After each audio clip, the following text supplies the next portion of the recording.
আপনারা কি জানেন এই দুর্লভ মানব জন্ম পাওয়ার আগে আমরা কত লক্ষবার বিভিন্ন কুলে জন্মগ্রহণ করেছি? জানতে হলে এই ভিডিওটি স্কিপ না করে পুরোপুরি দেখুন। রাধে রাধে বন্ধুরা, তোমরা সবাই কেমন আছো? আশা করি খুব ভালো আছো, আর আমিও গোপসোনাদের আশীর্বাদে খুব ভালো আছি। তো আজকের বিষয় হলো কোন কোন জন্মের পর আমরা মানব জন্ম পেয়ে থাকি। 1 নম্বর হলো বৃক্ষকুল বা বৃক্ষজনী। 20 লক্ষ বার গাছপালা হয়ে জন্ম নেওয়ার পর যখন তুলসী বৃক্ষ হয়ে জন্মগ্রহণ হয় তখন বৃক্ষজনী থেকে মুক্তি লাভ হয়। 2 নম্বর হলো জলজ প্রাণী বা জলজকুল। 9 লক্ষ বার জলজ প্রাণী হয়ে জন্ম নেওয়ার পরে যখন শঙ্খরূপে জন্ম হয় এবং সেই শঙ্খ যখন ভগবানের সেবায় লাগে তখন জলজ প্রাণী থেকে মুক্তি লাভ হয়।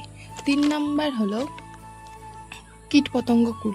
11 লক্ষ বার বিভিন্ন কীটপতঙ্গ হয়ে জন্ম নেওয়ার পরে যখন মৌমাছি রূপে জন্মগ্রহণ হয় এবং সেই মধু ভগবানের সেবায় লাগে তখন কীটপতঙ্গ জনি থেকেও মুক্তি লাভ হয়।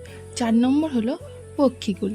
10 লক্ষ বার পক্ষীকুলে জন্মগ্রহণ করার পর যখন ময়ূর রূপে জন্মগ্রহণ হয় এবং সেই ময়ূরের পাখা যখন ভগবানের সেবায় লাগে তখন পক্ষীকুল থেকেও মুক্তি লাভ হয়। 5 নম্বর হলো পশুকুল। 30 লক্ষ বার বিভিন্ন পশু হয়ে জন্ম নেবার পরে যখন গাভী বা গরু রূপে জন্মগ্রহণ হয় তখন পশুকুল থেকেও মুক্তি লাভ হয়। এবং সবার শেষে এই দুর্লভ মানব জন্ম হয়। মানব জন্ম 4 লক্ষ জন্মের পর যখন ভগবানের চরণে আমরা আত্মসমর্পণ করি তখন আমাদের এই মানব জন্ম থেকেও মুক্তি লাভ হয়। আজ এই পর্যন্তই। আমার ভিডিও ভালো লাগলে আমার পাশে থাকুন। রাধে রাধে, সবাই ভালো থেকো। খুব শীঘ্রই আরও নতুন নতুন ভিডিও আসছে।